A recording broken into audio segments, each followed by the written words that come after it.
Happy new year বন্ধুরা। অনেকদিন পরে আবার চলে এসেছি আমি সৌমনা আজকের গল্পে নতুন গল্প নিয়ে। আজকের গল্পে আমার নতুন গল্প সেটা হচ্ছে শরৎচন্দ্র চট্টোপাধ্যায়ের লেখা অনুপমার প্রেম। তো বন্ধুরা, শুরু করা যাক আজকের গল্প।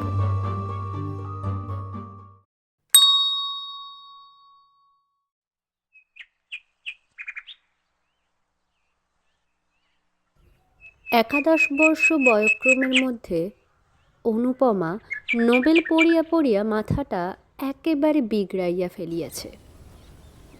সে মনে করিল মনুষ্য হৃদয়ে যত প্রেম, যত মাধুরী, যত শোভা, যত সৌন্দর্য, যত তৃষ্ণা আছে, সব খুঁটিয়া বাছিয়া একত্রিত করিয়া নিজের মস্তিষ্কের ভিতর জমা করিয়া ফেলিয়াছে।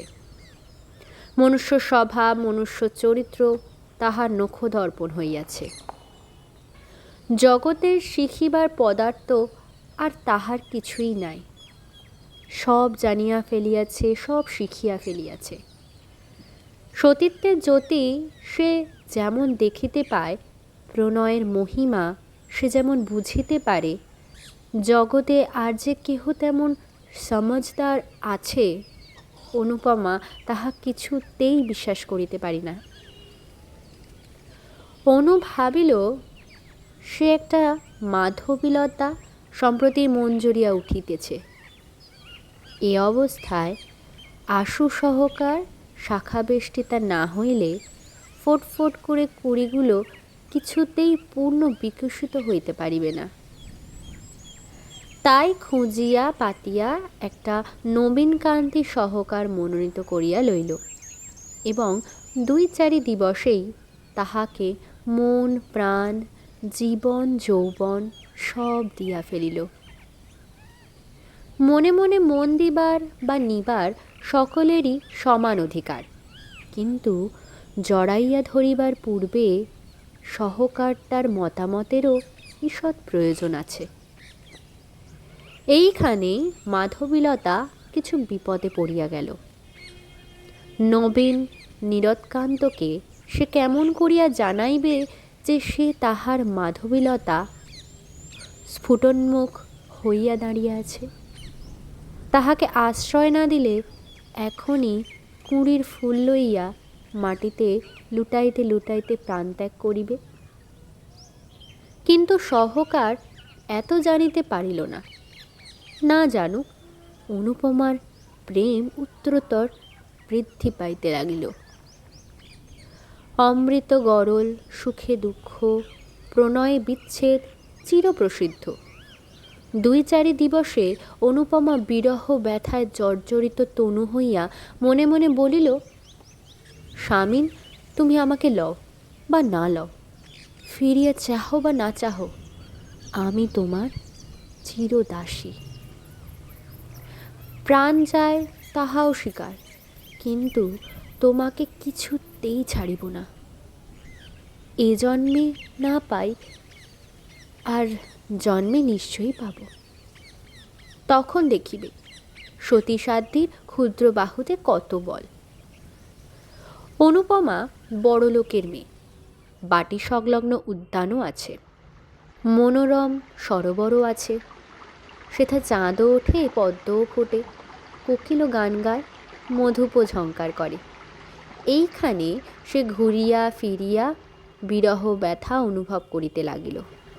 এলো চুল করিয়া অলঙ্কার খুলিয়া ফেলিয়া, গাত্রে ধুলি মাখিয়া প্রেমের যোগিনী সাজিয়া সরসীর জলে কখনো মুখ দেখিতে লাগিত, কখনো নয়ন জলে ভাসাইয়া গোলাপ পুষ্প চুম্বন করিতে লাগিল, কখনো অঞ্চল পাতিয়া তরুতলে শয়ন করিয়া হা হুতাশ ও দীর্ঘশ্বাস ত্যাগ করিতে লাগিল। আহারে রুচি নাই, শয়নে ইচ্ছা নাই, সাজসজ্জায় বিষম বিরাগ, গল্পগুজবে রীতিমতো বিরক্তি। অনুপমা দিন দিন শুকাইতে লাগিল। দেখিয়া শুনিয়া অনুর জননী মনে মনে প্রমাদ গণিলেন। এক বই মেয়ে নয়, তার আবার এ কি হইল? জিজ্ঞাসা করিলে সে কি যে বলে কেহ বুঝিতে পারে না। ঠোঁটের কথা ঠোঁটেই মিলাইয়া যায়। অনুর জননী এক দিবস জগবন্ধুবাবুকে বলিলেন, ওগো, একবার কি চেয়ে দেখবে না? তোমার একটা বই মেয়ে নয়, সে যে বিনি চিকিৎসায় মরে যায়। জগবন্ধুবাবু বিস্মিত হইয়া বলিলেন, কি হলো ওর? তা জানি না। ডাক্তার আসিয়া দেখিয়া শুনিয়া বলিলেন, অসুখ বিসুখ কিছুই নাই। তবে এমন হয়ে যায় কেন? জগবন্ধুবাবু বিরক্ত হইয়া বলিলেন, তা কেমন করে জানব? তবে মেয়ে আমার মরে যাক, এ তো বড় মুশকিলের কথা। জ্বর নেই, পালাই নাই, শুধু শুধু যদি মরে যায় তো আমি কি করে ধরে রাখব? গৃহিণী শুষ্ক মুখে বড় বধূ মাতার নিকট ফিরিয়া আসিয়া বলিলেন, বৌমা, অনু আমার এমন করে বেড়ায় কেন? কেমন করে জানবো মা? তোমাদের কাছে কি কিছুই বলে না? কিচ্ছু না। গৃহিণী প্রায় কাঁদিয়া ফেলিলেন। তবে কি হবে? না খেয়ে না শুয়ে এমন করে সমস্ত দিন বাগানে ঘুরে বেড়ালে কতদিন আর বাঁচবে? তোরা বাছা যা হোক একটা বিহিত করে দে, না হলে বাগানের পুকুরে একদিন ডুবে মরব। বড় বউ কিছুক্ষণ ভাবিয়া চিন্তিয়া বলিল, দেখে শুনে একটা বিয়ে দাও। সংসারের ভার পড়লে আপনি সব সরে যাবে। বেশ কথা, তবে আজই কথা আমি কর্তাকে জানাব। কর্তা কথা শুনিয়া অল্প হাসিয়া বলিলেন, কলিকাল, দাও, বিয়ে দিয়েই দেখো, যদি ভালো হয়। পরদিন ঘটক আসিল। অনুপমা বড় লোকের মেয়ে, তাহাতে রূপবতী, পাত্রের জন্য ভাবিতে হইল না।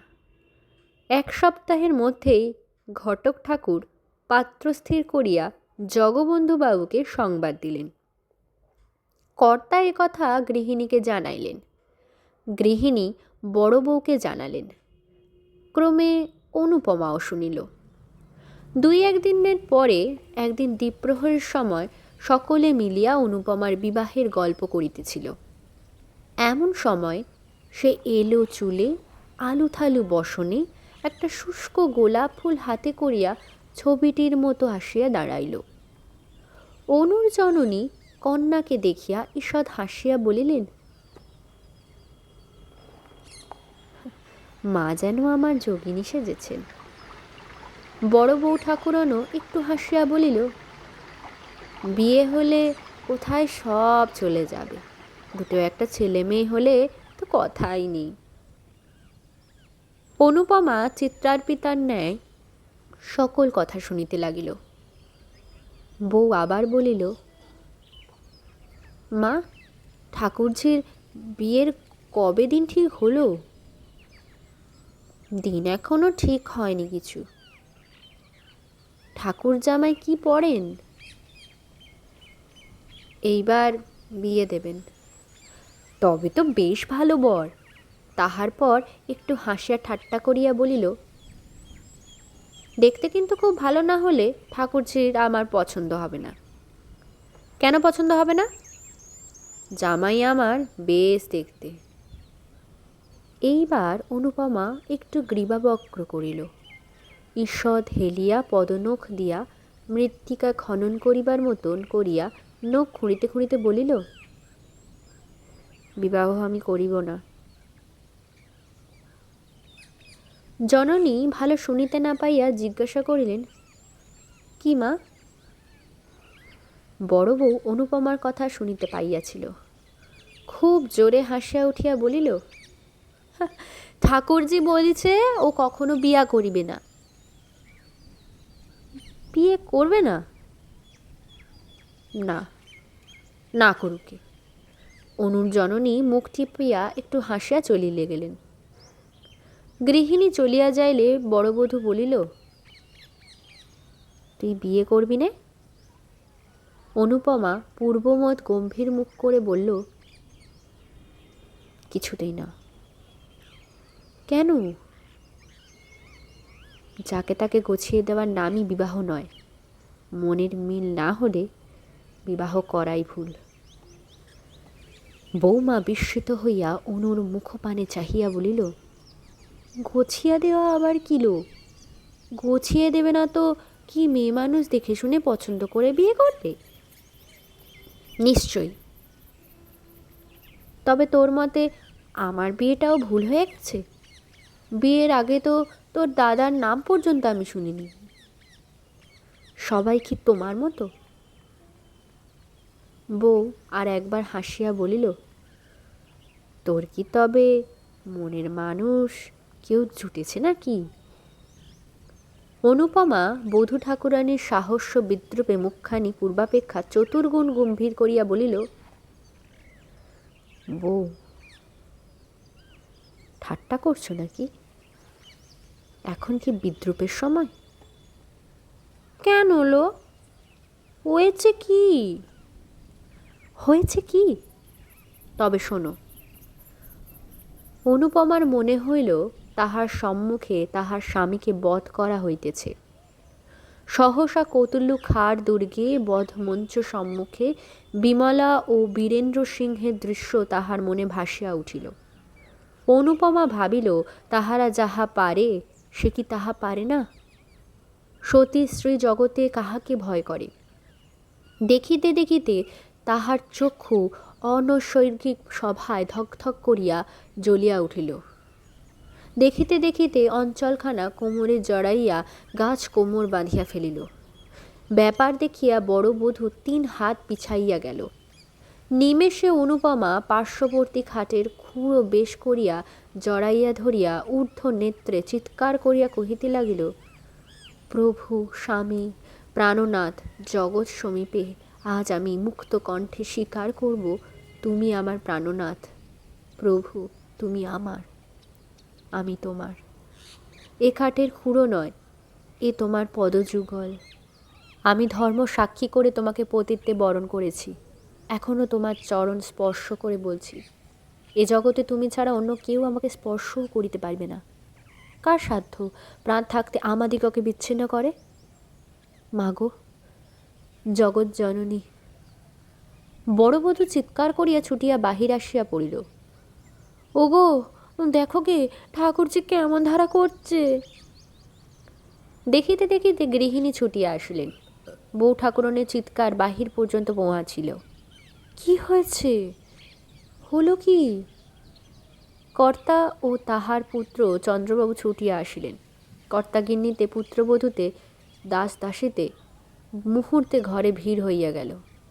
অনুপমা মূর্ছিত হইয়া খাটের কাছে পড়িয়া আছে। গৃহিণী কাঁদিয়া বলিলেন, অনুর আমার কি হলো?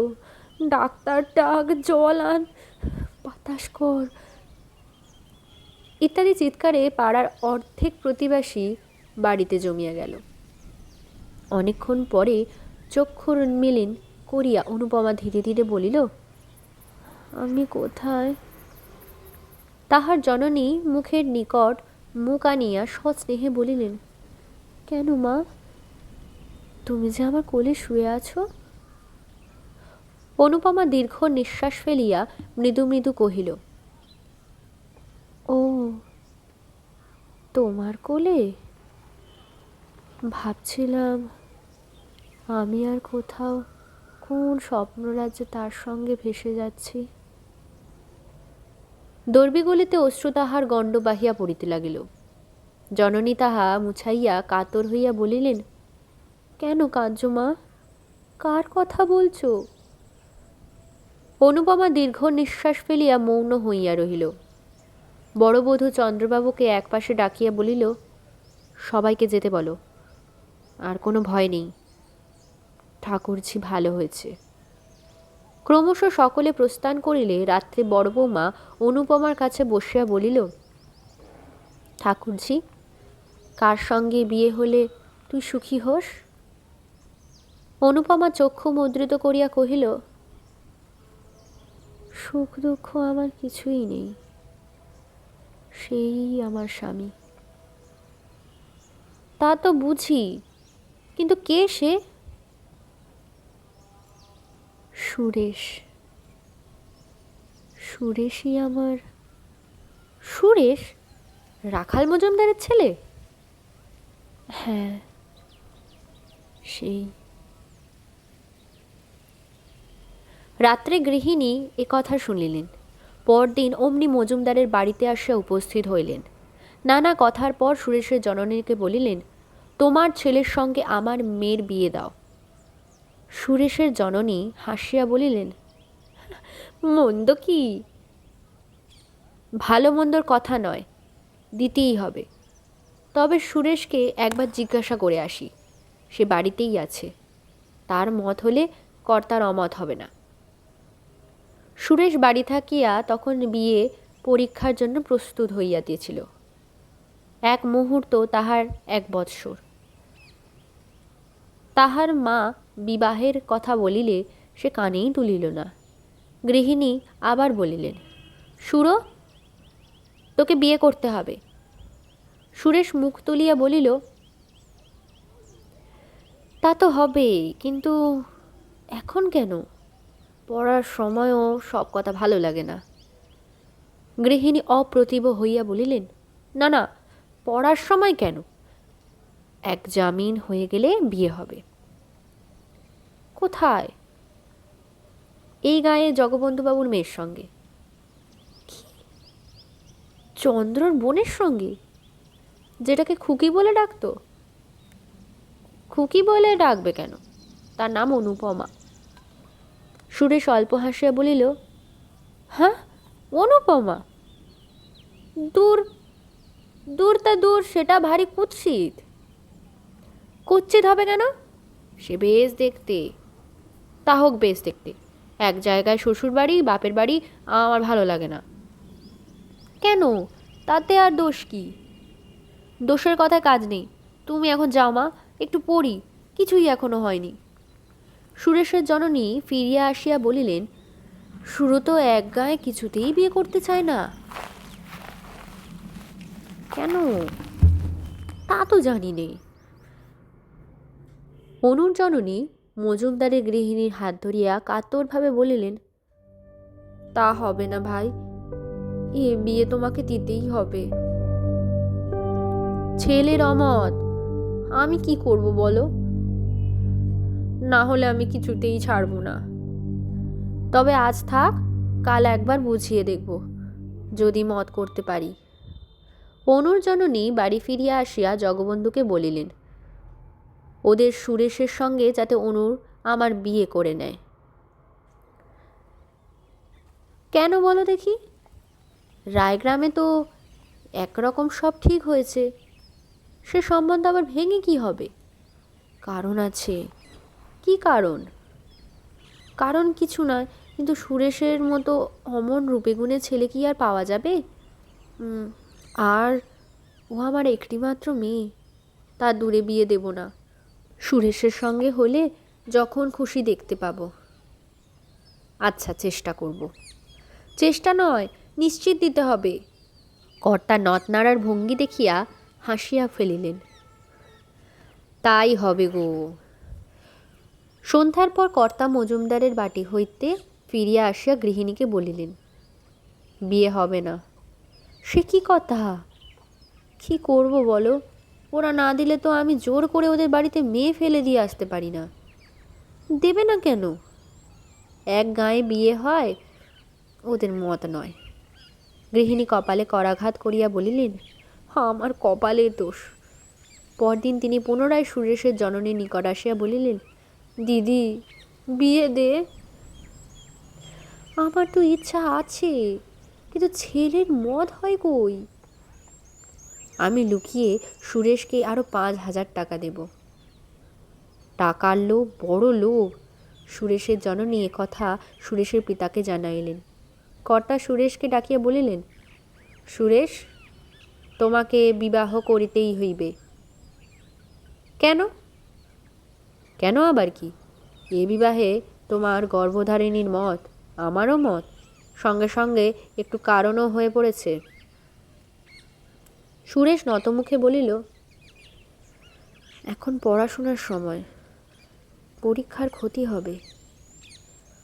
তা আমি জানি বাপু, পড়াশোনার ক্ষতি করে তোমাকে বলছি না। পরীক্ষা শেষ হলে বিবাহ করো। যে আজ্ঞে। অনুর জননী আনন্দের সীমা নেই, এ কথা তিনি কর্তাকে বলিলেন। দাস দাসী সকলকেই মনের আনন্দে এ কথা জানাইয়া দিলেন। বড় বউ অনুপমাকে ডাকিয়া বলিল, ওলো, বর যে ধরা দিয়েছে। অনু সলজ্জে ঈষৎ হাসিয়া বলিল, তা আমি জানতাম। কেমন করে জানলি? চিঠিপত্র চলতো নাকি? প্রেম অন্তর্যামী, আমাদের চিঠিপত্র অন্তর চলিত। ধন্যী মেয়ে তুই। অনুপমা চলিয়া যাইলে বড় বধূ ঠাকুরানী মৃদু মৃদু বলিল, পাকামি শুনলে গা জ্বালা করে। আমি 3 ছেলের মা, উনি আজ আমাকে প্রেম শেখাতে এলেন। দুর্লভবশু বিস্তর অর্থ রাখিয়া পরলোক গমন করিলে তাহার 20 বর্ষীয় একমাত্র পুত্র ললিতমোহন শ্রাদ্ধ শান্তি সমাপ্তি করিয়া একদিন স্কুলে যাইয়া মাস্টারকে বলিল, মাস্টারমশাই, আমার নামটা কেটে দিন। কেন বাপু? মিথ্যে পড়ে শুনে কি হবে? যে জন্য পড়াশোনা তা আমার বিস্তর আছে। বাবা আমার জন্যে অনেক পড়ে রেখে গিয়েছেন। মাস্টার চক্ষু টিপিয়া অল্প হাসিয়া বলিল, তবে আর ভাবনা কি, এইবার চড়ে খাওগে। এইখানেই ললিতমোহনের বিদ্যাভাস ইতি হইল। ললিতমোহনের কাঁচা বয়স, তাহাতে বিস্তর অর্থ, কাজেই স্কুল ছাড়িবা মাত্র বিস্তর বন্ধুও জুটিয়া গেল। ক্রমে তামাক, সিদ্ধি, গাঁজা, মদ, গায়ক গায়িকা ইত্যাদি একটির পর একটি করিয়া ললিতমোহনের বৈঠকখানা পূর্ণ করিল। এদিকে পিতৃসঞ্চিত অর্থরাশিও জলবৎ ঢেউ খেলিয়া তত্তর করিয়া সাগ্রাভিমুখ ছুটিয়া চলিতে লাগিল। তাহার জননী কাঁদিয়া কাটিয়া অনেক বুঝাইলেন, অনেক বলিলেন, কিন্তু সে তাহাতে কর্ণপাতও করিল না। একদিন ঘূর্ণিতলোচন মাতৃসন্নিধানে আসিয়া বলিল, মা, এখনই আমাকে 50 টাকা দাও। মা বলিলেন, একটিও পয়সাও আমার নেই। ললিতমোহন দ্বিতীয় বাক্যব্যয় না করিয়া একটা কুড়ুল লইয়া জননীর হাত বাক্স ছিঁড়িয়া ফেলিয়া 50 টাকা লইয়া প্রস্থান করিল। তিনি দাঁড়াইয়া সমস্ত দেখিলেন, কিন্তু কিছুই বলিলেন না। পরদিন পুত্রের হস্তে লোহার সিন্দুকের চাবি দিয়া বলিলেন, বাবা, এই লোহার সিন্দুকের চাবি নাও। তোমার বাপের টাকা যেমন ইচ্ছা খরচ করো, আর আমি বাধা দিতে আসব না। কিন্তু ঈশ্বরের কাছে প্রার্থনা করি যেন আমি গেলে তোমার চোখ ফোটে। ললিত বিস্ময় হইয়া বলিল, কোথায় যাবে? তা জানি নে। আত্মঘাতী হলে কোথায় যেতে হয় তা কেউ জানে না। তবে শুনেছি সদ্গতি হয় না। তা কি করব বল? আমার যেমন কপাল, আত্মঘাতী হবে। না হলে আর উপায় কি? তোমাকে পেটে ধরে আমার সব সুখী হলো। এখন নিত্যে নিত্যে তোমার লাথি ছাটা খাওয়ার চেয়ে জমজুকের আগুনকুণ্ড ভালো। ললিতমোহন জননীকে চিনিত। সে বিলক্ষণ জানিত যে তাহার জননী মিথ্যা ভয় দেখাইবার লোক নহে। তখন কাঁদিয়া ভূমে লুটাইয়া পা জড়াইয়া ধরিয়া বলিল, মা, তুমি আমাকে মাফ করো, এমন কাজ আর কখনো করব না। তুমি থাকো, তুমি যেও না। জননী রুক্ষভাবে বলিলেন, তাও কি হয়? তোমার বন্ধু বান্ধব তারা সব যাবে কোথায়? আমি কাউকে চাইনি। আমি টাকা করি, বন্ধু বান্ধব কিচ্ছু চাইনি, শুধু তুমি থাকো। তোমার কথায় বিশ্বাস কি? কেন মা, আমি তোমার মন্দ সন্তান, তা বলে অবিশ্বাসের কাজ কি কখনো করেছি? তুমি এখন থেকে ইচ্ছা সুখে যা দেবে তার অধিক 1 পয়সাও চাইব না। ইচ্ছা সুখে তোমাকে এক পয়সাও দিতে ইচ্ছা হয় না, কেননা এই 1 বৎসর 1.5 বৎসরের মধ্যে তুমি যত টাকা উড়িয়েছ তার অর্ধেকও কখনো তোমার জীবনে উপার্জন করতে পারবে না। তুমি আমাকে কিছুই দিও না। জননী কোমল হইলেন। না, অতটা তোমার শোবে না। আমিও তো তা ইচ্ছা করে করিনি। মাসে 100 টাকা পেলে তোমার চলবে কি? স্বচ্ছন্দে। তবে তাই হোক। 2-1 দিনের মধ্যেই তার বন্ধুবান্ধবেরা একে একে সরিয়া পড়িতে লাগিল। ললিতমোহন 2-1জনের বাটিতে ডাকিতে গেল। কেহ বলল কাল যাব, কেহ বলল আজ কাজ আছে। ফলত কেহই আর আসিল না। এখন সে সম্পূর্ণ একা। একা মদ খায়, একা ঘুরিয়া বেড়ায়। একবার মনে করিল আর মদ খাইবে না, কিন্তু সময় কীরূপে কাটিবে, কাজেই মদ ছাড়া হইল না। একটা পথে সে প্রায়ই ঘুরিয়া বেড়াইত। সে পথটা জগবন্ধুবাবুর বাগানের পার্শ্ব দিয়ে অপেক্ষাকৃত নির্জন বলিয়া মদ খাইয়া এখানে বেড়াইবার অর্ধেক সুবিধা আছে। মাতাল বলিয়া তাহার গ্রামময় অখ্যাতি, কাহারও বাটিতে যাওয়া ভালো দেখায় না, কাজেই মদ খাইয়া নিজের সঙ্গে নিজের বেড়াইয়া বেড়াত। আজকাল তাহার একজন সঙ্গী জুটিয়াছে, সে অনুপমা। আসিতে যাইতে সে প্রায়ই দেখে। তাহারই মতো অনুপমাও বাগানের ভেতর ঘুরিয়া বেড়ায়।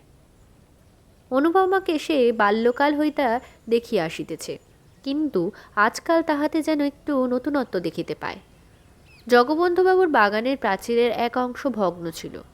সেইখানে একটা গাছের পাশে দাঁড়াইয়া দেখে অনুপমা। উদ্যানময় ঘুরিয়া বেড়াইতেছে, কখনো বা তরুতলে বসিয়া মালা গাঁথাইতেছে, কখনো বা ফুল তুলিতেছে। এক এক সময় বা সরসের জলে পদোদ্দর ডুবাইয়া বালিকাসুলভ ক্রীড়া করিতেছে। দেখিতে তাহার বেশ লাগে।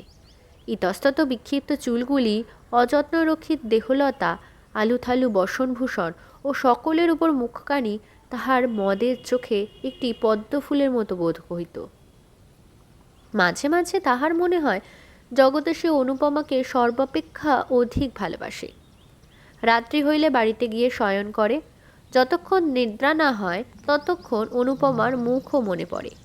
স্বপ্নেও কখনো কখনো তাহার অনিন্দ সুন্দর বদনমণ্ডল হৃদয়ে জাগিয়া উঠিল। এমন করিয়া কত দিন যায়। জগবন্ধুবাবুর উদ্যানের সেই ভগ্ন অংশটিতে বৈকাল হইতে বসিয়া থাকা আজকাল তাহার নিত্য কর্ম হইয়া দাঁড়িয়েছিল। সে বালক নহে, অল্পদিনেই বুঝিতে পারিল যে অনুপমাকে বাস্তবিকই অতিশয় অধিক রকম ভালোবাসিয়া ফেলিয়াছে, কিন্তু এরূপ ভালোবাসায় লাভ নাই। সে জানিত সে মাতাল, সে অপদার্থ মূর্খ, সে সকলের ঘৃণিত জীব। অনুপমার কিছুতেই যোগ্য পাত্র নহে। শত চেষ্টাতেও তাহাকে পাওয়া সম্ভব নয়। তবে আর এমন করিয়া মন খারাপ করিয়া লাভ কি? কাল হইতে আর আসিবে না। কিন্তু থাকিতে পারিত না। সূর্য অস্তগত হইলে সে মদটুকু খাইয়া সেই ভাঙা পাঁচিলটির উপর আসিয়া বসিত। তবে ভেতরে একটা কথা আছে, কাহাকেও ভালোবাসিলে মনে হয় সেও বুঝি আমাকে ভালোবাসে। আমাকে কেন বাসবে না? অবশ্যই এ কথা প্রতিপন্ন করা যায় না। একদিন ললিতমোহন প্রাচীরে উঠিয়াছে, এমন সময় চন্দ্রবাবুর চোখে পড়িল। চন্দ্রবাবু দারোয়ানকে হাঁকিয়া বলিলেন, কো পাকড়ো। দারোয়ান প্রথমে বুঝিতে পারিল না কাহাকে ধরিতে হইবে। পরে যখন বুঝিল ললিতবাবুকে, তখন সেলাম করিয়া 3 হাত পিছাইয়া দাঁড়াইল। চন্দ্রবাবু পুনরায় চিৎকার করিয়া বলিলেন, কো পকড়কে থানায় মে দেও। দারোয়ান আধা বাংলা আধা হিন্দিতে বলিল, আমি নেহি পারবে বাবু।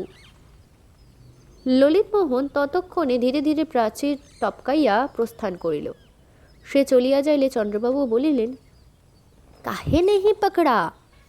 দারোয়ান চুপ করিয়া রহিল। একজন মালি ললিতকে বিলক্ষণ চিনিত। সে বলিল, ও বেটা ভোজপুরীর সাধ্য কি ললিতবাবুকে ধরে? ওর মতো 4টে দারোয়ানের মাথা ওর এক ঘুষিতে ভেঙে যায়। দারোয়ানও তাহা অস্বীকার করিল না, বলিল, বাবু নকরি করনে আয়া না জান দেনে আয়া। চন্দ্রবাবু কিন্তু ছাড়িবার পাত্র নহে। তিনি ললিতের উপর পূর্ব হইতেই বিলক্ষণ চটা ছিলেন। এখন সময় পাইয়া সাক্ষী জোটাইয়া অনধিকার প্রবেশ ও আরও কত কি অপরাধে আদালতে নালিশ করিলেন। জগবন্ধুবাবু ও তার স্ত্রী উভয়ই এক মকদ্দমা করিতে নিষেধ করিলেন, কিন্তু চন্দ্রনাথ কিছুতেই শুনিলেন না। বিশেষ মর্মপীড়িতা অনুপমা জিদ করিয়া বলিল যে পাপীকে শাস্তি না দিলে তাহার মন কিছুতেই স্বস্তি হইবে না। ইন্সপেক্টর বাড়িতে আসিয়া অনুপমার এজাহার লইল। অনুপমা সমস্তই ঠিকঠাক করিল। শেষে এমন দাঁড়াইল যে ললিতের জননী বিস্তর অর্থ ব্যয় করিয়াও পুত্রকে কিছুতেই বাঁচাতেই পারিলেন না। 3 বৎসর ললিতমোহনের সশ্রম কারাবাসের আদেশ হইয়া গেল। বিয়ে পরীক্ষার ফল বাহির হইয়াছে। সুরেশচন্দ্র মজুমদার একেবারে প্রথমবার হয়েছে। গ্রামময় সুখ্যাতির একটি রই রই শব্দ পড়িয়া গিয়েছে। অনুপমার জননী আনন্দের সীমা নেই।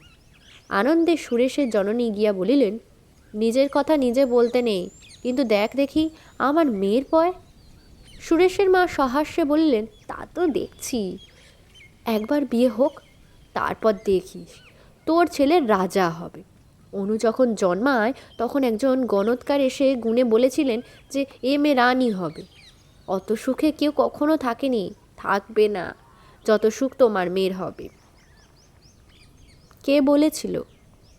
একজন সন্ন্যাসী। কিন্তু তুমি তোমার জামাইকে একখানা বাড়ি কিনে দাও। তা দেব না, চন্দ্রকে আমি পেটের ছেলে বলেই জানি, কিন্তু অনুরোধ তো কর্তার অর্ধেক বিষয় পাওয়া উচিত। আমি বেঁচে থাকলে তা পাবেই। তাই হোক, ওরা রাজা রানী হয়ে থাকুক, আমরা যেন দেখে মরি। 2 দিন পরে রাখাল মজুমদার পুত্রকে ডাকিয়া বলিলেন, এই বৈশাখে তোমার বিবাহের দিন স্থির করিলাম। এখন বিবাহ হয় আমার একেবারে ইচ্ছে নয়। কেন? আমি গ্লিক্রিস স্কলারশিপ পেয়েছি, তাতে আমি ইচ্ছে করলে বিলাতে গিয়ে পড়তে পারি। তুমি বিলাত যাবে? ইচ্ছা আছে। পড়ে পড়ে তোমার মাথা খারাপ হয়ে গেছে, অমন কথা আর মুখে এনো না। বিনা পয়সা যখন এ সুবিধা পেয়েছি তখন দোষ কি? রাখালবাবু একথায় একেবারে অগ্নিশর্মা হয়ে উঠলেন। নাস্তিক বেটা, দোষ কি? পরের পয়সা যদি বিষ পাওয়া যায় তাকে খেতে হবে? সে কথায় এ কথায় অনেক প্রভেদ। প্রভেদ? প্রভেদ আর কোথায়? একদিকে জাত খোয়ানো, শ্লেচ্ছ হওয়া, আর অপরদিকে বিষ ভোজন, ঠিক এক নয় কি? চুল চুল মিলে গেল না কি? তো সুরেশ আর কোনো প্রতিবাদ না করিয়া নিরুত্তর প্রস্থান করিলেন। সে চলিয়া যাইলে রাখালবাবু আপনা আপনি হাসিয়া বলিলেন, বেটা পাতা 2 ইংরেজি পড়ে আমাদের সঙ্গে তর্ক করিতে আসে। কেমন কথাটা বললাম? পরের পয়সায় বিষ পেলে কি খেতে হবে? বাছাধন। আর দ্বিতীয় কথাটা বলিতে পারলেন না? এ অকাট্য যুক্তি কি কখনো খাটতে পারে? বিবাহের সমস্ত পাকা রকম স্থির হইয়া যাইলে বড়বধূ একদিন অনুপমাকে বলিলেন, কিলো, বরের সুখ্যাতি যে গ্রামে গ্রামে ধরে না। অনুপমা মৃদু হাসিয়া বলিল, যার সতীসাধ্যী স্ত্রী জগতে তার সকল সুখের পথে উন্মুক্ত থাকে। তবু তো এখনো বিয়ে হয়নি। বিয়ে বিয়ে আমাদের অনেক দিন হয়েছে, জগৎ জানে না বটে, কিন্তু অন্তরে অন্তরে বহুদিন আমাদের পূর্ণ মিলন হয়ে গিয়েছে। বড়বধূ অল্প হাসিল, ওষ্ঠ ঈষৎ কুঞ্চিত করিয়া একটু থামিয়া বলিলেন, এ কথা আর কোথাও বলিস নি। আমরা বুড়ো মাগি, আমাদের তো বলা দূরে থাক। এমন ধারা শুনলেও লজ্জা করে। সব কথায় তুই যেন থিয়েটারে অ্যাক্ট করতে থাকিস। এমন করলে লোকে পাগল বলবে যে।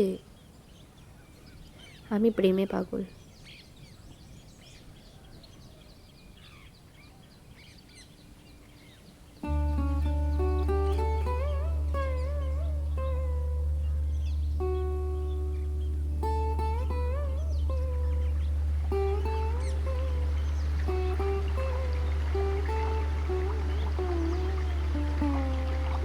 আজ 5ই বৈশাখ। অনুপমার বিবাহ উৎসবে আজ গ্রামটা তোলপাড় হইতেছে। জগবন্ধুবাবুর বাটিতে আজ ভিড় ধরে না। কত লোক যাইতেছে, কত লোক হাঁকাহাঁকি করিতেছে, কত খাওয়ান দাওয়ান ঘটনা, কত বাজনাবাদ্যের ধুম। যত সন্ধ্যা হইয়া আসিতে লাগিল, ধুমধাম তত বাড়িয়া যেতে লাগিল। সন্ধ্যা লগ্নেই বিবাহ, এখনই বর আসিবে। সকলেই উৎসাহে আগ্রহে উন্মুক্ত হইয়া আছে। কিন্তু বর কোথায়? রাখালবাবুর বাটিতে সন্ধ্যার প্রাক্কালে কলরব বাঁধিয়া উঠিয়াছে। সুরেশ গেল কোথায়? এখানে খোঁজ, ওখানে খোঁজ, ওদিকে খোঁজ, এদিকে খোঁজ, কিন্তু কেহই সুরেশকে খুঁজিয়া বাহির করিতে পারিতেছে না। কুসংবাদ পৌঁছেতে বিলম্ব হয় না। বজ্রাগ্নির মতো এ কথা জগৎবন্ধুবাবুর বাটিতে উড়িয়া আসিয়া পড়িল। বাড়ির শুদ্ধ লোক সকলের মাথায় হাত দিয়া বসিয়ে পড়িল। সে কি কথা! 8টার সময় বিবাহের লগ্ন, কিন্তু 9টা বাজিতে চলিল, কোথাও বরের সন্ধান পাওয়া যাইতেছে না। জগবন্ধুবাবু মাথা চাপড়াইয়া ছোটাছুটি করিয়া বেড়াতে লাগিল। গৃহিণী কাঁদিয়া আসিয়া তাহার নিকটে পড়িলেন। কি হবে গো? কর্তার তখন অর্ধক্ষিপ্তাবস্থা। তিনি চিৎকার করিয়া বলিয়া উঠলিলেন, হবে, হবে আমার শ্রাদ্ধ। আর কি হবে? এই হতভাগা মেয়ের জন্য বৃদ্ধ বয়সে আমার মান গেল, যশ গেল, জাতি গেল। এখন এক ঘরে হয়ে থাকতে হবে। কেন মরতে বুড়ো বয়সে তোমাকে আমার বিয়ে করেছিলাম? তোমারই জন্য, তোমারই জন্য আজ এই অপমান। শাস্ত্রেই আছে, শ্রী বুদ্ধি প্রলয়ঙ্কারী। তোমার কথা শুনে নিজের পায়ে নিজের কুড়ুল মেরেছি। যাও, তোমার মেয়ে নিয়ে আমার সামনে থেকে দূর হয়ে যাও। আহা, গৃহিণীর দুঃখের কথা বলিয়া কাজ নেই। এদিকে এই আর ওদিকে আর এক বিপদ। অনুপমা ঘন ঘন মূর্ছা যাইতেছে। এদিকে রাত্রি বাড়িয়া চলিতেছে। 10টা, 11টা, 12টা করিয়া ক্রমশ 1টা 2টা বাজিয়া গেল, কিন্তু কোথাও সুরেশের সন্ধান রইল না। সুরেশকে পাওয়া যাক আর না যাক, অনুপমার বিবাহ কিন্তু দিতেই হইবে। কেননা আজ রাত্রে বিবাহ না হইলে জগৎবন্ধুভাবে জাতি যাইবে। রাত্রি আন্দাজ 3টার সময় 50 বর্ষীয় কাশরোগী রামদুলাল দত্তকে পাড়ার 5 জন জগৎবন্ধুবাবুর হৈতেশী বন্ধু বর বেশে খাড়া করিয়া লইয়া আসিল। অনুপমা যখন শুনিল এমনি করিয়া তাহার মাথা খাইবার উদ্বেগ হইতেছে, তখন মূর্ছা ছাড়িয়া দিয়া জননীর পায়ে লুটাইয়া পড়িল। ও মা, আমায় রক্ষা করো, এমন করে আমার গলায় ছুরি দিও না। এ বিয়ে দিলে আমি নিশ্চয়ই আত্মঘাতী হব। মা কাঁদিয়া বলিলেন, আমি কি করব মা? মুখে যাহাই বলুন না, কন্যার দুঃখে তো আত্মগ্লানিতে তাহার হৃদয় পুড়িয়া যাইতেছিল। তাই কাঁদিয়া কাটিয়া আবার স্বামীর কাছে আসিলেন। ওগো, একবার শেষটা ভেবে দেখো, এ বিয়ে দিলে মেয়ে আমার বিষ খাবে। কর্তা কোনো কথা না কহিয়া একেবারে অনুপমার নিকটে আসিয়া গম্ভীরভাবে বলিলেন, ওঠো, ভোর হয়ে যায়। কোথায় যাব বাবা? এখনই সম্প্রদান করব। অনুপমা কাঁদিয়া ফেলিল। বাবা, আমাকে মেরে ফেলো, আমি বিষ খাবো। যা ইচ্ছা হয় কাল খেও মা, আজ বিয়ে দিয়ে আমার জাত বাঁচাই, তারপর যেমন খুশি করো, বিষ খেয়েও জলে ডুবে মরো, আমি একবারও বারণ করব না। কি নিদারুণ কথা! এইবার যথার্থই অনুপমার ভেতর পর্যন্ত শিহরিয়া উঠিল। বাবা, আমার রক্ষা করো। কত কাতরোক্তি, কত ক্রন্দন, কিন্তু কোনো কথাই খাটিল না। দৃঢ় প্রতিজ্ঞ জগবন্ধুবাবুর সেই রাত্রেই বৃদ্ধ রামদুলাল দত্তের হস্তে অনুপমাকে সম্প্রদান করিলেন। বহুকাল বিপত্নিক বৃদ্ধ রামদুলালের আপনার বলিতে সংসারে আর কেহ নাই। 2খানি পুরাতন ইষ্টকর্ণী নির্মিত ঘর, একটু শাকসবজির বাগান, ইহাই দত্তজির সাংসারিক সম্পত্তি। বহু ক্লেশে তাহার দিন গুজরান হয়। বিবাহ করিয়া পরদিন অনুপমাকে বাড়িতে আনিলেন। সঙ্গে সঙ্গে অনেক খাদ্যদ্রব্য আসিল, অনেক দাসদাসী আসিল। কোনো ক্লেশ নেই। 6-7 দিন তাহার পরম সুখে অতিবাহিত হইল। বড় লোক শ্বশুর আর তাহার কোনো ভাবনাই নেই। বিবাহ করিয়া কপাল ফিরিয়াছে, কিন্তু অনুপমার স্বতন্ত্র কথা। আর দিন দুই থাকিয়া সে পিত্রালয়ে ফিরিয়া আসিল। তখন তাহার মুখ দেখিয়া দাসদাসীরা গোপনে চক্ষু মুছিল। বাড়ি গিয়া প্রাণত্যাগ করিব, এ পরামর্শ অনুপমা স্বামী ভবন হইতেই স্থির করিয়া রাখিয়াছিলেন। এইবার যথার্থ মরিবার বাসনা হইয়াছে। অনেক রাত্রে সকলে নিদ্রিত হইলে সে নিঃশব্দে খিড়কির দ্বার খুলিয়া বাগানের পুষ্করিণীর সোপানে আসিয়া বসিল। আজ তাহাকে মরিতে হইবে, মুখের মরা নয়, কাজের মরা মরিতে হইবে। অনুপমার মনে পড়িল আর একদিন সে এইখানে মরিতে গিয়েছিল, সেও অধিক দিন নয়, কিন্তু তখন মরিতে পারে নাই, কেননা একজন ধরিয়া ফেলিয়েছিলেন। আজ সে কোথায়? জেলখানায় কয়েদ খাটিতেছে। কোন অপরাধে? শুধু বলিতে আসিয়াছিল যে সে তাহাকে ভালোবাসে। কে জেলে দিল? চন্দ্রবাবু। কেন?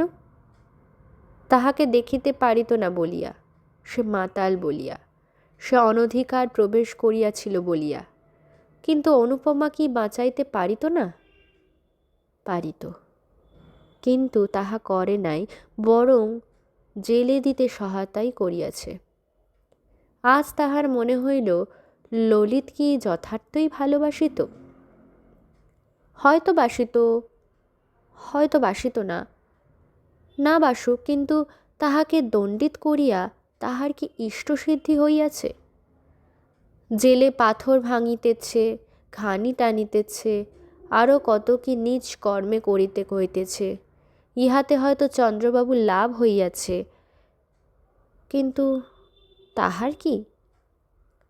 সে দণ্ডিত না হইলে কি তাহাকে পাইতে পারিত? যিনি এখন মনের আনন্দে নিজের উন্নতির জন্য জাহাজে চড়িয়া বিলেতে যাইতেছেন, অনুপমা সেইখানে বসা বহুক্ষণ ধরিয়া কাঁদিল। তাহার পর জলে নামিল। এক হাঁটু এক বুক গলা করিয়া ক্রমশ ডুবন জলে আসিয়া পড়িল। আধ মিনিট কাল জলতলে থাকিয়া অনেক জল খাইয়া সে আবার উপরে ভাসিয়া উঠিল, আবার ডুব দিল, আবার ভাসিয়া উঠিল। সে সাঁতার দিতে জানিত, তাই সমস্ত পুষ্করিণীটা তন্ন তন্ন করিয়া কোথাও ডুবন জল মিলিল না। অনেকবার ডুব দিল, অনেক জলও খাইল, কিন্তু একেবারে ডুবিয়া যাইতে কিছুতেই পারিল না। সে দেখিল মরিতে স্থির সংকল্প হইয়াও ডুব দিয়া নিঃশ্বাস আটকাইয়া আসিবার উপক্রম হইলেই নিঃশ্বাস লইতে উপরে ভাসিয়া উঠিতে হয়। এই রূপে পুষ্করিণীটা সাঁতার কাটিয়া প্রায় নিশা শেষে যখন সে তাহার ক্লান্ত অবসন্ন নির্জীব দেহখানা কোনো রূপে টানিয়া আনিয়া সোপানের উপর ফেলিল, দেখিল সে কোনো অবস্থায় যে কোনো কারণেই হোক এমন করিয়া একটু একটু করিয়া প্রাণ পরিত্যাগ করা বড় সহজ কথা নহে। পূর্বে সে বিরহ ব্যথায় জর্জরিত অনু হইয়া দিনে শতবার করিয়া মরিতে যাইত। তখন ভাবিত প্রাণটা রাখা না রাখা নায়ক নায়িকার একেবারে মুঠার ভেতরে। কিন্তু আজ সমস্ত রাত্রি ধরিয়া প্রাণটার সহিত ধস্তাধস্তি করিয়াও সেটাকে বাহির করিয়া ফেলিতে পারিল না। আজ সে বিলক্ষণ বুঝিল তাহাকে জন্মের মতো বিদায় দেওয়া তাহার একাদশী বর্ষীয় বিরহ ব্যথার কুলাইয়া উঠে না।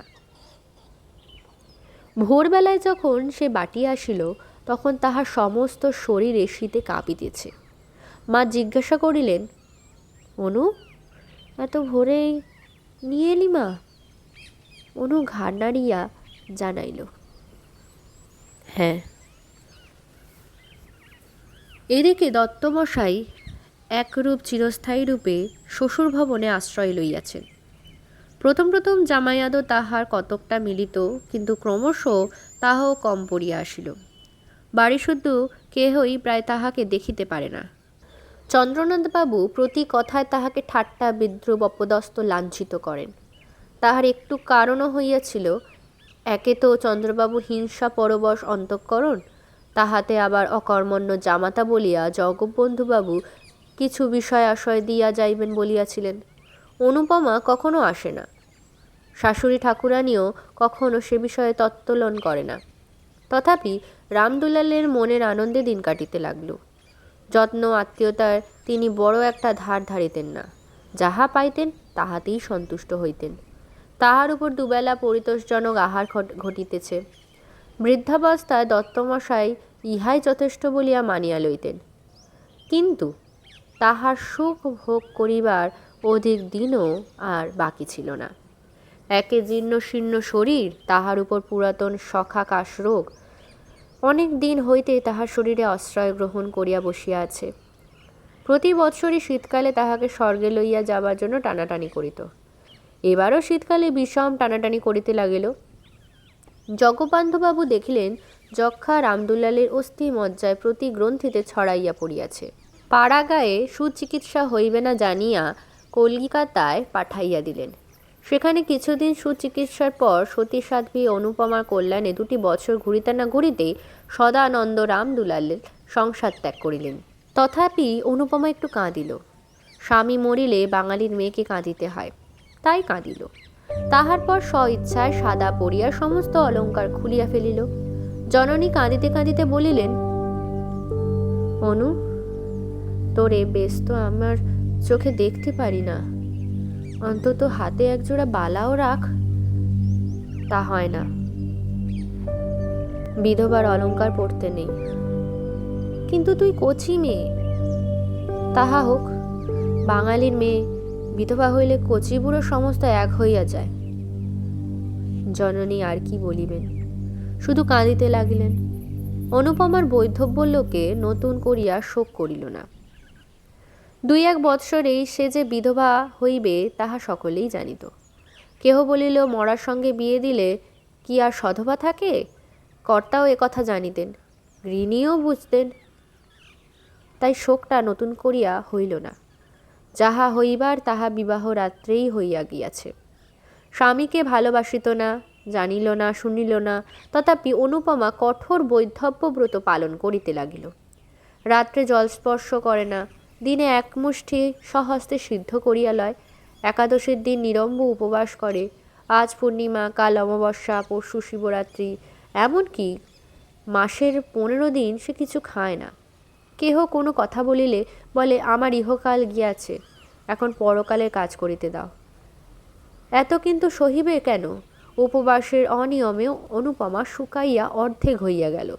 দেখিয়া দেখিয়া গৃহিণী বলিলেন, এইবার সে মরিয়া যাইবে। কর্তাও ভাবিলেন তাহা বড় বিচিত্র নহে।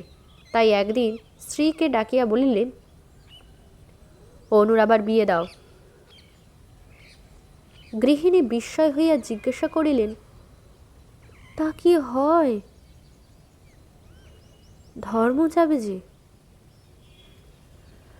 অনেক ভেবে দেখলুম, 2 বার বিবাহ দিলেই ধর্ম যায় না। বিবাহের সঙ্গে ধর্মের সঙ্গে এ বিষয়ে কোনো সম্বন্ধ নাই। বরং নিজের কন্যাকে এমন করে খুন করলেই ধর্মহানির সম্ভাবনা।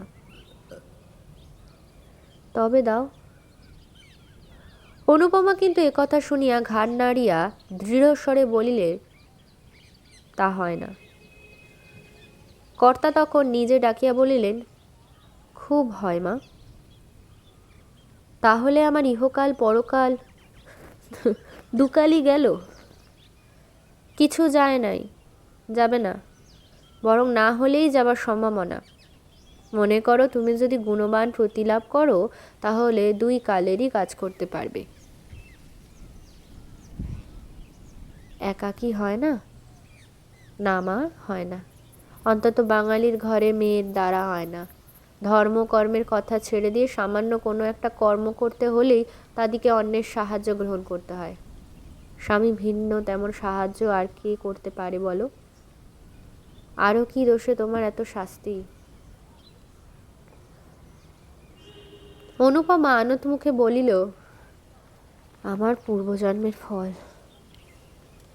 গোঁড়া হিন্দু জগবন্ধুবাবুর কর্ণে কথাটা খট করিয়া লাগিল। কিছুক্ষণ স্তব্ধ থাকিয়া বলিল, তাই যদি হয় তবু তোমার একজন অভিভাবকের প্রয়োজন। আমাদের অবর্তমানে কে তোমাকে দেখবে? দাদা দেখবেন। ঈশ্বর না করুন, কিন্তু সে যদি না দেখে? সে তোমার মার পেটের ভাই নয়। বিশেষ আমি যতদূর জানি তার মনও ভালো নয়। অনুপমা মনে মনে বলিল, তখন বিষ খাবো।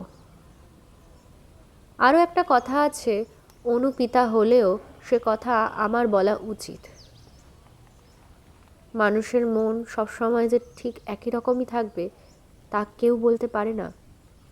বিশেষ যৌবনকালে প্রবৃত্তিগুলো সর্বদা বশে রাখতে মুনি ঋষিরাও সমর্থন হন না। কিছুকাল নিস্তব্ধ থাকিয়া অনুপম কহিল, জাত যাবে যে? না মা, জাত যাবে না। এখন আমার সময় হয়ে আসছে, চোখও ফুটছে।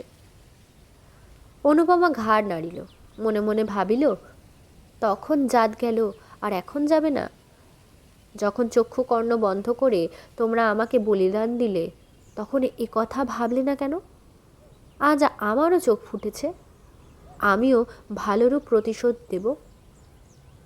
কোন রূপে তাহাকে টলাইতে না পারিয়া জগৎবন্ধুবাবু বলিলেন, তবে মা তাই ভালো, তোমার ইচ্ছার বিরুদ্ধে আমি বিবাহ দিতে চাই না। তোমার খাবার পরবার ক্লেশ না হয় তা আমি করে যাব। তারপর ধর্মে মন রেখে যাতে সুখী হতে পারো করো।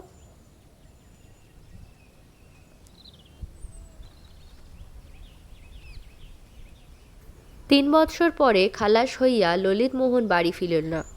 কেউ বলিল লজ্জায় আসিতেছে না, কেউ বলিল সে গ্রামে কি আর মুখ দেখাতে পারে। ললিতমোহন নানা স্থান পরিভ্রমণ করিয়া 2 বৎসর পরে সহসা একদিন বাটিতে আসিয়া উপস্থিত হইল। তাহার জননী আনন্দে পুত্রের শিরশ্চম্বন করিয়া আশীর্বাদ করিলেন, বাবা এবার বিবাহ করে সংসারী হও। বাবা এবার বিবাহ করে সংসার হও। যা কপালে ছিল তা তো ঘটে গিয়েছে, এখন সেজন্য আর মনে দুঃখ করো না। ললিত যাহা হয় একটা করিবে স্থির করিল। 5 বছর পরে ফিরিয়া আসিয়া ললিত গ্রামে অনেক পরিবর্তন দেখিল। বিশেষ দেখিল জগবন্ধুবাবুর বাটিতে কর্তাগিনী কেহ জীবিত নাই। চন্দ্রনাথবাবু এখন সংসার কর্তা। অনুপমা বিধবা হইয়া এইখানেই আছে, কারণ তাহার অন্যত্র স্থান নাই। পূর্বেই জননীর মৃত্যু হইয়াছিল, পরে পিতার মৃত্যুর পর অনুপমা ভাবিয়াছিল পিতা যাহা দিয়া গিয়াছেন তাহা লইয়া কোনো তীর্থস্থানে থাকিবে এবং সেই টাকায় পুণ্য ধর্ম নিয়মব্রত করিয়া অবশিষ্ট জীবনটা কাটাইয়া দিবে। কিন্তু শ্রাদ্ধশান্তি হইলে উইল দেখিয়ে সে মর্মাহত হইল। পিতা কেবল তাহার নামে 500 টাকা দিয়া গিয়াছেন। তাহারা বড় লোক, এ সামান্য টাকা তাহাদিগের নিকট টাকাই নহে। বাস্তবিক এই অর্থে কাহারও চিরজীবন প্রাসাচ্ছাদন নির্বাহিত হইতে পারে না। গ্রামে অনেকেই কানাঘুষো করিল, এ উইল জগবন্ধুবাবুর নহে, ভেতরে কিছু কারসাজি আছে। কিন্তু সে কথার ফল কি? নিরুপায় হইয়া অনুপমা চন্দ্রবাবুর বাটিতেই রহিল। লোকে বলে পিতার মৃত্যু না হওয়া পর্যন্ত সৎ মাকে চিনতে পারা যায় না, সৎ ভাইকেও সেইরূপ পিতার জীবিত কাল পর্যন্ত চিনিতে পারা কঠিন। এতদিন পরে অনুপমা জানিতে পারিল তাহার দাদা চন্দ্রনাথবাবু কি চরিত্রের মানুষ। যত প্রকার অধম শ্রেণীর মানুষ দেখিতে পাওয়া যায়, চন্দ্রনাথবাবু তাহাদের সর্বনিকৃষ্ট। হৃদয়ের এক তিল দয়া মায়া নাই, চক্ষে এক বিন্দু চামড়া পর্যন্ত নাই। অনুপমার এই নিরাশ্রয় অবস্থায় তিনি তাহার সহিত যেরূপ ব্যবহার আরম্ভ করিলেন তাহা বলিয়া শেষ করা যায় না। প্রতি কথায় এমনকি উঠিতে বসিতে তিরস্কৃত লাঞ্ছিত অপমানিত করিতেন। অনেক দিন হইতে তিনি অনুপমাকে দেখিতে পারেন না, কিন্তু আজকাল তো অধিক না দেখিতে পারিবার কারণ তিনি ভালোই জানেন। বড়বধূ পূর্বে তাহাকে ভালোবাসিতেন, কিন্তু এখন তিনিও দেখিতে পারেন না। যখন অনু বড়লোকের মেয়ে ছিল, যখন তাহার বাপ মা বাঁচিয়া ছিল, যখন তাহার একটা কথায় 5 জন ছুটিয়া আসিত, তখন তিনিও ভালোবাসিতেন। এখন সে দুঃখিনী, আপনার বলিতে কেহ নাই, টাকা কড়ি নাই, পরের অন্ন না খাইলে দিন কাটে না। তাহাকে কে এখন ভালোবাসিবে, কে এখন যত্ন করিবে? বড়বধূ 3-4টে ছেলেমেয়ের ভার অনুর উপর, তাহাদিগকে খাওয়াইতে হয়, স্নান করাইতে হয়, পড়াইতে হয়, কাছে করিয়া শুইতে হয়। তথাপি কোনো বিষয় একটু ত্রুটি হইলেই অমনি বড় বধূ ঠাকুরানী রাগ করিয়া রীতিমতো 5টা কথা শুনাইয়া দেয়। ইহা ভিন্ন অনুপমাকে নিত্য দুবেলা চন্দ্রবাবুর জন্য 2-4টে ভালো তরকারি বাঁধিতে হয়। পাচক ব্রাহ্মণ তেমন প্রস্তুত করিতে পারে না, আর না হইলে চন্দ্রবাবু কিছু খাওয়া হয় না। একাদশী হোক আর দ্বাদশী হোক আর উপবাসী হোক, সে রান্না তাহাকে রাঁধিতেই হইবে। বিধবা হইয়া অনুপমা প্রাতঃকালে স্নান করিয়া অনেকক্ষণ ধরিয়া পূজা করিত। এখন তাহাকে সে সময়টুকুও দেওয়া হয় না। একটু বিলম্ব হইলেই বড় বধূ ঠাকুরানী বলিয়া ওঠেন, ঠাকুরজি, একটু হাত চালিয়ে নাও, ছেলের কাঁদছে, এখনও পর্যন্ত কিছু খেতে পায়নি। অনুপমা যাতা একাদশী দীর্ঘ উপবাস করিয়াও তাহাকে রাত্রে রন্ধন করিতে যাইতে হয়। তৃষ্ণায় বুক ফাটিতে থাকে, অগ্নির উত্তাপে মাথা টিপটিপ করিতে থাকে, গা ঝিমঝিম করে, তবু কথা কহে না। অবস্থার পরিবর্তনে সহ্য করিবার ক্ষমতাও হয়, কেননা জগদীশ্বর তাহা শিখিয়া দেয়, না হইলে অনুপমা এতদিন মরিয়া যাইত। এ সংসারে তাহার অপেক্ষা দাসদাসীরা শ্রেষ্ঠ। জোর করিয়া তাহাদের দুটো বলিলে তাহারাও দুটো জোরের কথা বলিতে পারে। অন্তত আমার মাহিনাপত্র চুকাইয়া দিন, বাড়ি যাই, এ কথা বলিতে পারে। কিন্তু অনু তাহাও বলিতে না। সে বিনামূল্যে কৃতদাসী, মারো কাটো, তাহাকে এখানেই থাকতে হইবে, আর কোথাও বা যাইবার জো নাই। সে বিধবা, সে বড়লোকের কন্যা। অনুপমার অবস্থা বুঝাইতে পারা যায় না, বুঝিতে হয়। বাঙালির ঘরে পরান্ন প্রত্যাশিনী বিধবাই কেবল তাহার অবস্থা বুঝিতে পারিবেন, অনে না বুঝিতেই পারে। আজ দ্বাদশী। সকাল সকাল স্নান করিয়া অনুপমা পূজা করিতে বসিল। তখনও 15 মিনিট হয় নাই। বড় বধূ ঘরের বাইরে হইতেই একটু বড় গলায় বলিলেন, ঠাকুরজি, তোমার কি আজ সমস্ত দিনে হবে না? এমন করে চলবে নাকি বাবু? অনুপমা শিবের মাথায় জল দিতেছিলেন, কথা কহিল না। বড় বধূ 10 মিনিট পরে পুনর্বার ঘুরিয়া আসিয়া সেইখান হইতেই চিৎকার করিলেন, অত পুণ্যি চালায় আটকাবে না গো, অত পুণ্যি কোনো না। আর অত পুণ্যি ধর্মের শখ থাকে তো বন জঙ্গলে গিয়ে করোগে, সংসারের থেকে অত বাড়াবাড়ি সইতে পারা যায় না। তথাপি অনুপমা কথা কহিল না। বড় বউ দ্বিগুণ চেঁচাইয়া বলিলেন, বলি, কেউ খাবে দাবে না? কেউ খাবে না? অনুপমা হস্তস্থিত বিল্বপত্র নামাইয়া রাখিয়া বলিল, আমার অসুখ হয়েছে, আজ আমি কিছু পারবো না। পারবে না? তবে সবাই উপোস করুক। কেন, আমি ছাড়া কি লোক নেই?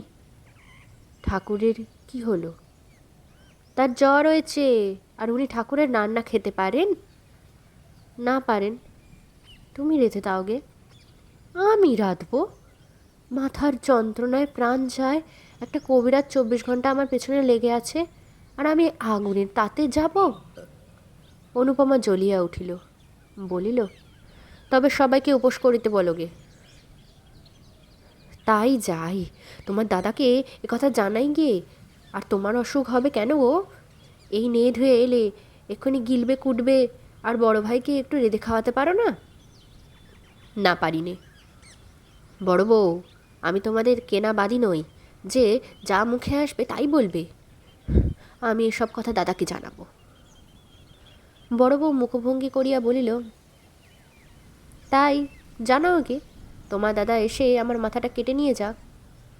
অনুপমা কিছুক্ষণ ক্ষুব্ধা হইয়া রইল, তাহার পর বলিল, তা জানি, দাদা ভালো হলে আর তোমার এত সাহস কেন? তিনি করেছেন কি? খেতে দিচ্ছেন, পড়তে দিচ্ছেন, আবার কি করবেন? সত্যি সত্যি তো আর আমাকে তাড়িয়ে দিয়ে তোমার মাথায় করে রাখতে পারেন না, এজন্য আর মিছে রাগ করলে চলবে কি? সমস্ত বস্তুরই সীমা আছে, অনুপমার সহিষ্ণুতারও সীমা আছে। সে এতদিন যাহা বলে নাই, আজ তাহা বলিয়া ফেলিল। বলিল, দাদা আমাকে খাওয়াবেন পরাবেন কি যে বাপের টাকায় তিনি খান, আমি সেই বাপের টাকায় খাই। বড় বউ ক্ষুব্ধ হইল।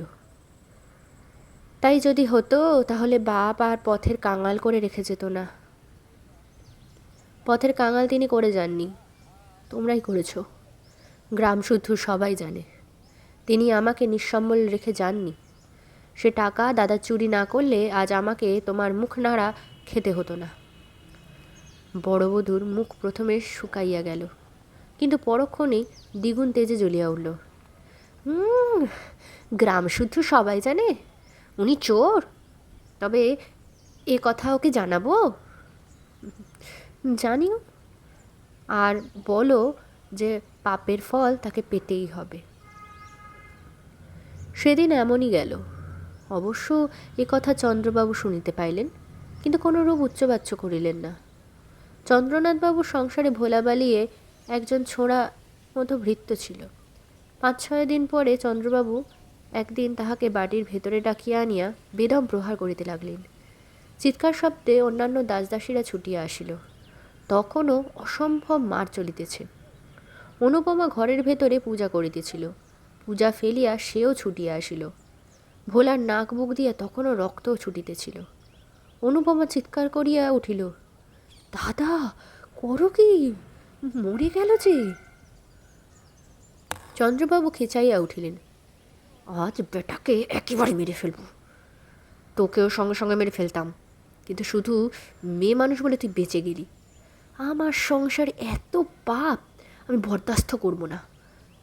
বাবা তোকে 500 টাকা দিয়ে গেছেন, তাই নিয়ে তুই আজও আমার বাড়ি থেকে দূর হয়ে যা। অনুপমা কিছুই বুঝিতে পারিল না, শুধু বলিল, সে কি? কিছুই না, আজ টাকা নাও, নিয়ে ভোলার সঙ্গে দূর হয়ে যাও, বাইরে গিয়ে যা খুশি করোগে। অনুপমা সেইখানেই মূর্ছিত হইয়া গেল। দাসদাসীরা সকলেই কথা শুনিল। কেউ মুখে কাপড় দিয়ে হাসিল, কেউ হাসি চাপিয়া ভালো মানুষের মতো সরিয়া গেল, কেউ বা ছুটিয়া অনুপমাকে তুলিতে আসিল। চন্দ্রবাবু মৃত পা ভোলার মুখে আর একটা পদাঘাত করিয়া বাহির চলিয়া গেলেন। আজ অনুপমার শেষ দিন। এ সংসারে সে আর থাকিবে না। জ্ঞান হইয়া অবধি সে সুখ পায় নাই। ছেলেবেলায় ভালোবাসিয়াছিল বলিয়া নিজের শান্তি নিজে ঘুচিয়াইয়াছিল। অতিরিক্ত বাড়াবাড়ি করিয়াছিল বলিয়া বিধাতা তাহাকে একতালীয় সুখ দেন নাই। যাহাকে ভালোবাসিতে মনে করিত তাহাকে পাইল না। সে ভালোবাসিতে আসিয়াছিল, তাহাকে তাড়াইয়া দিল। পিতা নাই, মাতা নাই, দাঁড়াইবার স্থান নাই, স্ত্রীলোকের একমাত্র অবলম্বন সতীত্বের সুযশ তাহাও ঈশ্বর কাড়িয়া লইতে বসিয়াছেন। তাই আর সে সংসারে থাকিবে না। বড় অভিমানে তাহার হৃদয় ফাটিয়া উঠিতেছে। নিস্তব্ধ নিদ্রিত কৌমুদী রজনীতে খিড়কির দ্বার খুলিয়া আবার বারবার 3বার পুষ্করিণীর সেই পুরাতন সোপানে আসিয়া উপবেশন করিল। এবার অনুপমা চালাক হইয়াছে, আর বার সন্তরণ শিক্ষাটা তাহাকে মরিতে দেয় নাই। এবার তাহা বিফল করিবার জন্য কাকে কলসি লইয়া আসিয়াছে। এবার পুষ্করিণীর কোথায় ডুবন জল আছে তাহা বাহির করিয়া লইবে। এবার নিশ্চয় ডুবিয়া মরিবে। মরিবার পূর্বে পৃথিবীকে বড় সুন্দর দেখায়। ঘর বাড়ি, আকাশ, মেঘ, চন্দ্র, তারা, জল, ফুল, লতা, বৃক্ষ সব সুন্দর হইয়া ওঠে। যেদিকে চাও সেদিকেই মনোরম বোধ হয়। সব যেন অঙ্গুলি তুলিয়া বলিতে থাকে, মরিও না, দেখো আমরা কত সুখে আছি, তুমিও সহ্য করিয়া থাকো, একদিন সুখী হবে। না হয় আমাদের কাছে এসো, আমরা তোমাকে সুখী করিব। অনর্থক বিধাদিত্য আত্মাকে নরকে নিক্ষেপ করিও না। মরিতে আসিয়াও মানুষ তাই অনেক সময় ফিরিয়া যায়। আবার যখন ফিরিয়া দেখে জগতে তাহার একতালীয় সুখ নাই, অসীম সংসারে দাঁড়াইবার এক মিত্র স্থান নেই, আপনার বলিতে একজনও নাই, তখন আবার মরিতে চাহে। কিন্তু পরক্ষণে কে যেন ভেতর হইতে বলিতে থাকে, ছি ছি, ফিরিয়ে যাও, এমন কাজ করিও না। মরিলেই কি সকল দুঃখের অবসান হইল? কেমন করিয়া জানিলে ইহা অপেক্ষা আরও গভীর দুঃখে পতিত হইবে না? মানুষ অমনি সংকুচিত হইয়া পশ্চাতে হাঁটিয়া দাঁড়ায়। অনুপমার কি এসব কথা মনে হইতেছিল না? কিন্তু অনুপমা তবুও মরিবে, কিছুতেই আর বাঁচিবে না। পিতার কথা মনে হইল, মাতার কথা মনে হইল, সঙ্গে সঙ্গে আরেকজনের কথা মনে হইল। যাহার কথা মনে হইল সে ললিত। যাহারা তাকে ভালোবাসিত তাহারা সকলেই একে একে চলিয়া গিয়াছে। শুধু একজন এখনও জীবিত আছে। সে ভালোবাসিয়াছিল, ভালোবাসা পাইতে আসিয়াছিল, হৃদয়ের দেবী বলিয়া পূজা দিতে আসিয়াছিল। অনুপমা সে পূজা গ্রহণ করে নাই। এবং অপমানিত করিয়া তাড়াইয়া দিয়েছিল। শুধু কি তাই, জেলে পর্যন্ত দিয়েছিল। ললিত যেখানে কত ক্লেশ পাইয়াছিল, হয়তো অনুপমাকে কত অভিসম্পাত করিয়াছিল। তাহার মনে হইল নিশ্চিত সেই পাপের এত ক্লেশ, এত যন্ত্রণা সে ফিরিয়া আসিয়াছিল। ভালো হইয়াছে, মদ ছাড়িয়াছে, দেশের উপকার করিয়া আবার যশ কিনিতেছে। সে কি আজও তাহাকে মনে করে? হয়তো করে, না হয়তো বা করে, কিন্তু তাহাতে কি? তাহার যে কলঙ্ক রটিয়াছে, তিনি কি তাহা শুনিয়াছে?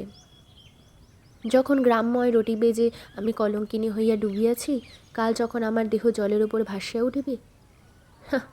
ছি ছি, কত ঘৃণায় তার ওষ্ঠ কুঞ্চিত হইয়া উঠিবে।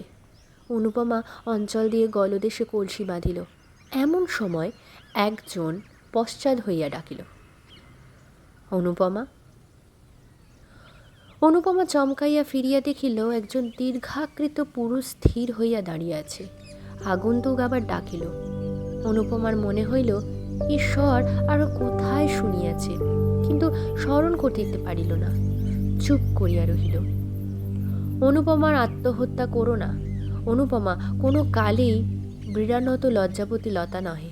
সে সাহস করিয়া বলিল, আমি আত্মহত্যা করব। আপনি কি করে জানলেন? তবে গলায় কলসি বেঁধেছ কেন? অনুপমা মৌন হইয়া রহিল। আগন্তুক ঈষৎ হাসিয়া বলিল, আত্মগতি হলে কি হয় জানো? কি? অনন্ত নরক। অনুপমা শিহরিয়া উঠিল। ধীরে ধীরে কলসি খুলিয়া রাখিয়া বলিল, এ সংসারে স্থান নাই। ভুলে গিয়েছ? আমি মনে করে দিচ্ছি।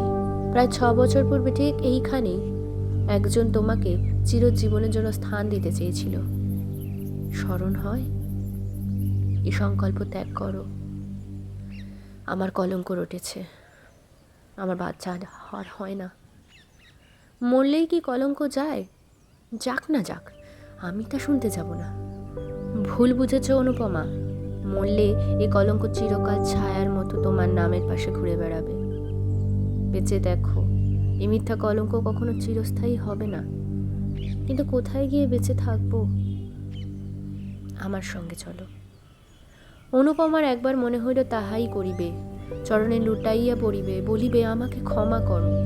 বলিবে, তোমার অনেক অর্থ, আমাকে কিছু ভিক্ষা দাও, আমি গিয়া কোথাও লুকাইয়া থাকি। পরে অনেকক্ষণ মৌন থাকিয়া ভাবিয়া চিন্তিয়া বলিল, আমি যাব না। কথা শেষ হইতে না হইতে অনুপমা জলে ঝাঁপাইয়া পড়িল। অনুপমার জ্ঞান হইলে দেখিল সুসজ্জিত হর্মে পালঙ্কের উপর সে শয়ন করিয়াছে, পার্শ্বে ললিত মোহন। অনুপমা চক্ষুর নীলেন করিয়া কাতস্বরে বলিল, কেন আমাকে বাঁচালে?